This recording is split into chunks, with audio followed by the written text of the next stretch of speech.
Hello বন্ধুরা, আসসালামু আলাইকুম। আশা করি সবাই ভালো আছেন। আজকের ভিডিওতে আলোচনা করা হবে আলাস্কা ট্রায়াঙ্গেল সম্পর্কে। আপনারা ইতিপূর্বে বিভিন্ন সামাজিক যোগাযোগ মাধ্যমে বারমুডা ট্রায়াঙ্গেল সম্পর্কে অনেক ভিডিও দেখেছেন, কিন্তু আলাস্কা ট্রায়াঙ্গেল সম্পর্কে খুব কমই কন্টেন্ট খুঁজে পাবেন। তো চলুন কথা না বাড়িয়ে আমরা মূল ভিডিও শুরু করি। রহস্যে ঘেরা এই পৃথিবীতে রয়েছে রহস্যময় বিভিন্ন জায়গা, এমনকি এমন নানা স্থান রয়েছে যেগুলোর বিজ্ঞানসম্মত ব্যাখ্যা এখনও খুঁজে পাওয়া যায়নি।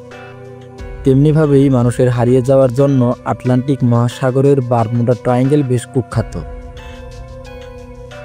বর্তমানে আধুনিক বিজ্ঞানের যুগেও পাওয়া যায়নি বারমুডা ট্রায়াঙ্গেলের সঠিক কোনো ব্যাখ্যা। তবে বারমুডা ট্রায়াঙ্গেলের চেয়েও আরেকটি ভয়ঙ্কর জায়গা আছে যা আলাস্কা ট্রায়াঙ্গেল নামে পরিচিত।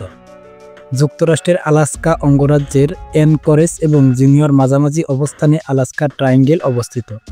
এখানে গিয়ে হারিয়ে গিয়েছে প্রায় 20,000 মানুষ, যাদের আর কখনো খুঁজে পাওয়া যায়নি। বিজ্ঞান বিষয়ক সংস্থা IFL সায়েন্সের তথ্য অনুযায়ী 1972 সালে অ্যানকরেজ থেকে জুনিয়র যাওয়ার সময় একটি ছোট বিমান হারিয়ে যায়। ওই বিমানে 2 জন মার্কিন রাজনীতিবিদ সহ মোট 4 জন আরোহী ছিলেন।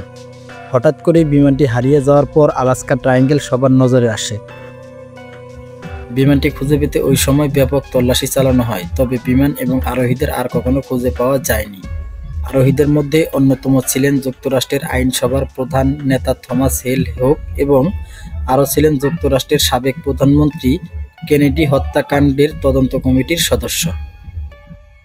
বিমানটি হারিয়ে যাওয়ার পর এই নিয়ে অনেক ষড়যন্ত্র তত্ত্ব বের হয়। এছাড়াও 1997 সালে আলাস্কার গহীন জঙ্গলে শিকার করতে যান 25 বছরের একটি যুবক, কিন্তু তিনি আর কখনো বাড়ি ফিরে আসেননি। তখন খবরটি ঢালাওভাবে প্রচার না হলেও 1997 সালে আলাস্কার গহীন জঙ্গলে একটি মানব কঙ্কাল খুঁজে পাওয়া যায়, যা পরবর্তীতে DNA টেস্ট করে পরিচয় নিশ্চিত হওয়া যায় যে এটি সেই ছেলেটি। রহস্য ঘেরা এই আলাস্কা ট্রায়াঙ্গেল নিয়ে পরবর্তীতে অনেক ব্যাখ্যা দাঁড় করানো হয়েছে। লোকমুখে আরও শোনা যায় যে আলাস্কা ট্রায়াঙ্গেলে ভিন গ্রহের প্রাণী বা এলিয়েন রয়েছে, তবে প্রকৃত ঘটনা এখনও সবার অজানাই রয়ে গেছে।